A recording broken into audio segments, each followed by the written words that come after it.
இந்தியாவில் இருக்க எல்லா பர்சன்ஸையும் ரெண்டாக கேட்டகரைஸ் பண்ணலாம். ஒன்று வந்து பார்த்தீங்கன்னா சிட்டிசன்ஸ்னு சொல்லுவோம், இன்னொன்று வந்து பார்த்தீங்கன்னா ஏலியன். ஓகேங்களா? ஸோ இந்த ஏலியனில் ரெண்டு டைப் இருக்குது. ஒன்று வந்து ஃப்ரெண்ட்லி ஏலியன்,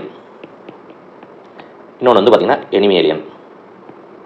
ஓகே, ஸோ இப்போ யாரெல்லாம் இந்தியன் சிட்டிசன்ஸோ அவங்க இல்லாதவங்க எல்லாருமே ஏலியன்ஸ் தான், அதாவது ஃபாரின் சிட்டிசன்ஸ் எல்லாருமே ஏலியன்ஸ் தான். ஓகேங்களா? அண்ட் சிட்டிசன்ஸ்க்கு ஒரே ஒரு விஷயம் இருக்கு, தே ஓ அலிஜியன்ஸ். அலிஜியன்ஸ்னா விசுவாசம். ஓகேயா?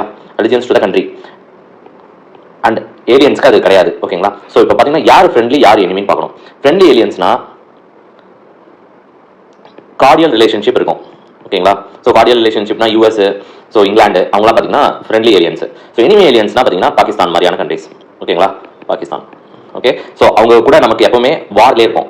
ஓகே, ஸோ அதே மாதிரி சிட்டிசன்ஸ்க்கும் ஏலியன்ஸ்க்கும் சில ரைட்ஸ்லாம் இப்போ இந்தியாவில் இருக்கும்போது சில ரைட்ஸ் வந்து சிட்டிசன்ஸ்க்கு மட்டும்தான் இருக்குன்னு இருக்கு. சில ரைட்ஸ் வந்து பார்த்தீங்கன்னா ஏலியன்ஸ்க்கு கிடையாது. ஸோ அந்த மாதிரி முக்கியமான எதுலாம் இருக்கு சிட்டிசன்ஸ்க்கு மட்டும் எக்ஸ்க்ளூசிவா இருக்குன்னு மட்டும் பார்ப்போம். ஓகேங்களா?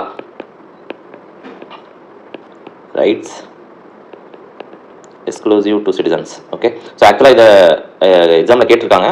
ஸோ ஃபர்ஸ்ட் வந்து பார்த்தீங்கன்னா ஃபண்டமெண்டல் ரைட்ஸில் எதெல்லாம் பார்க்கலாம். So article 15, 16, 19, 29, 30.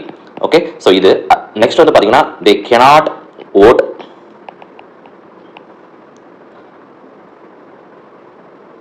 அதாவது ரைட்ஸ் எக்ஸ்க்ளூசிவ் டு சிட்டிசன்ஸ்